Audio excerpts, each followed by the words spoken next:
बच्चों को ये अब कैसे तर्क को कैसे समझा? अभी इसी जन्म में आप सब लोग, हम सब लोग 9 महीने माता के गर्भ में रहे, कुछ याद है किसी को? आप प्रमाण दे सकते हो कि आप गर्भ में थे? नहीं। आप देख लीजिए, है नहीं? आप 15 दिन पहले क्या खाए थे, आप प्रमाण दे सकते हैं? 15 दिन की बात है, आपको बहुत गणित लगानी पड़ेगी। फिर पूर्व जन्म की स्मृति कैसे आपको जागृत हो सकती है? तो हमको मानना होता है, हम माँ के गर्भ में थे, मानना ना।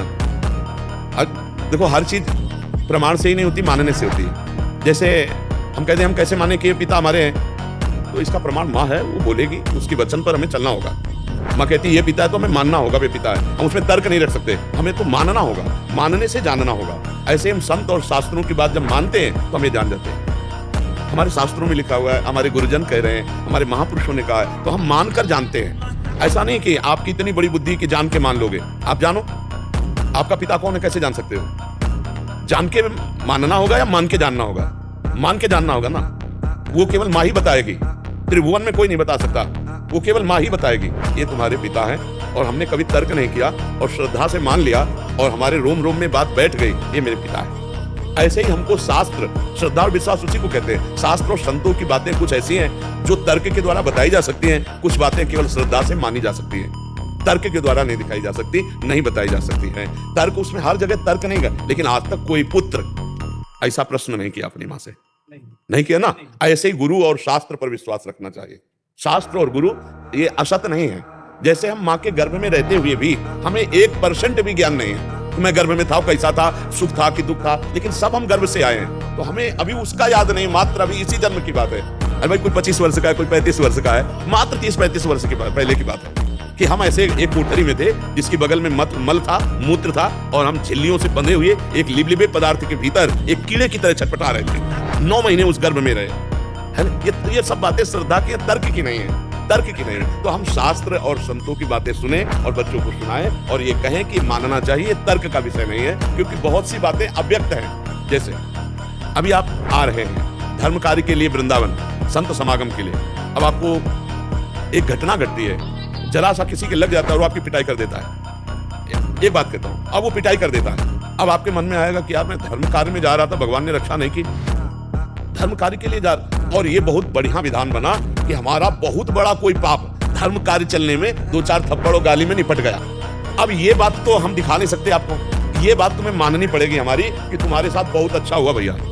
नहीं, ये जो कर्म था ये तुमको भारी कष्ट देने वाला था, बच गए तुम, 2-4 थप्पड़ लगा करके भगवान ने बचा दिया। ये कृपा हुई आपकी, क्योंकि आप वृंदावन आ रहे थे, आप धर्म कार्य में आ रहे थे। जैसे कोई वृंदावन आया, किसी की चैन कट गई, किसी के जेब कट गई, कुछ ऐसे खतरा हो गए, तो लोग कहते हैं ना कि हम तो भगवान के बिहारी जी के दर्शन कर रहे थे, मेरी अमुक वस्तु चली गई। ऐसे हम कहते हैं कि घटना तो घटी और वो नकारात्मक घटी, दुखद घटी, लेकिन ये आपका प्रारब्ध जो भयानक था वो चंद रुपयों में काटकर बिहारी जी ने अपने सामने आपको स्वतंत्र कर दिया। बहुत बड़ा प्रारब्ध कट गया। अब इस पर तुम्हें विश्वास करना होगा, तो तुम्हारा हृदय हर्ष, घटना तो घटी गई पर तुम्हारा हृदय आनंदित हो जाएगा कि भगवान की बड़ी कृपा हुई, आप उत्साह से आगे बढ़ जाएंगे। अगर इसे नकारात्मक भाव में ले ले, भगवान के लिए वृंदावन गए, मेरी जेब कट गई, मेरा पैसा कट गया, मुझे पीड़ा पहुंचाएंगे, तो क्या सत्य मार्ग का फल ये था क्या? नहीं। तो क्या सत्य मार्ग का फल हमारे साथ गलत हुआ? नहीं, कोई मंगल विधान हुआ, कोई मंगल।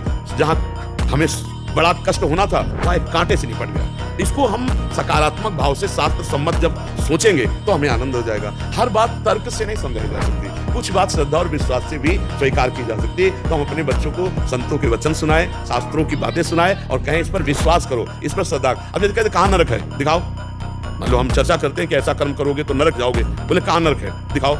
नहीं दिखा सकते। कहाँ स्वर्ग है? कोई प्राकृतिक वस्तु है कि हम जेब से निकालें आपको दिखाते हैं? ये देखो 100 रुपए हमें मेहनत के मिले, ये दिखा रहे हैं। भगवान ऐसी चीज है, भगवान के देखने के लिए दिव्य दृष्टि चाहिए, भजन चाहिए, और वो है नहीं तो वो कैसे दिखाओगे? है, यही है, मेरे साथ है, मेरे में समाये हुए, मेरे में बैठे हुए, आप में समाये हुए, आपके हृदय में बैठे हुए, आप देख पा रहे हो दृष्टि। तो कुछ बातें मानी जाती है और मानकर फिर जानी जाती है, और कुछ बातें हैं जानी जाती है और जान के फिर मानी जाती है। तो भागवतिक जो बातें हैं वो मान के जानी जाती है, नहीं, प्राकृतिक बातें जानकर मानी जाती है।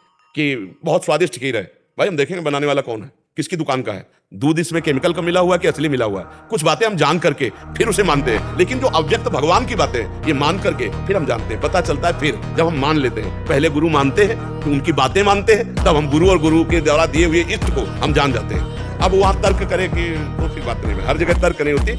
हाँ देखो, रामायण में वंदना में लिखा हुआ है, भवानी शंकरो वंदे श्रद्धा विश्वास रूपिणो याभ्याम बिना न पश्यन्ति सिद्धा स्वांता समीश्वरम। भगवान शंकर और पार्वती को श्रद्धा विश्वास रूप मानकर हम प्रणाम करते, और श्रद्धा विश्वास के बिना परमार्थ का दर्शन नहीं हो सकता। इसमें श्रद्धा विश्वास काम, इसमें ज्यादा तर्क काम नहीं करेगा। कुछ तर्क काम करेगा, कुछ तो तर्क आपको बुद्धि प्रवीणता के लिए वो काम करेगा, लेकिन ज्यादातर इसमें विश्वास काम करेगा, श्रद्धा काम करेगी। बिन विश्वास भगति नहीं ते बिन द्रवहि न राम, और राम कृपा बिन सपने जीव न ला विश्राम।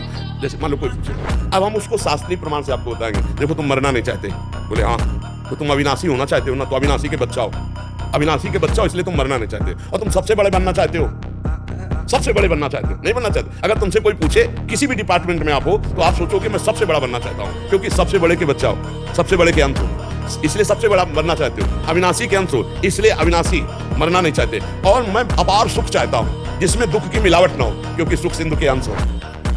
अब आपको मानना होगा, जब हम संत बोले, शास्त्र बोले, तो उस पर मानना होगा। हाँ, यही तो हम चाहते ना। कोई हमें बहुत प्यार करने वाला हो, ये चाहे है ना, ये सब भगवान के लक्षण है। हम भगवान के हैं, ये प्रमाण दे रहे हैं, क्योंकि हमारे पिता भगवान अविनाशी, हमारे भगवान सुख सिंधु, हमारे भगवान सबसे बड़े, हमारे भगवान प्रेम सिंधु। और यही तो हम मांग रहे हैं, क्योंकि हम अंश हैं भगवान के, तो हम अपने अंशी की खोज कर रहे हैं। और प्रकृति में परमात्मा से विमुख होके तो कभी पूर्ति नहीं होगी, वो परमात्मा की तरफ। तो हमें संत सदगुरुदेव शास्त्र की बातें माननी पड़ेंगी, तब हम जान पाएंगे।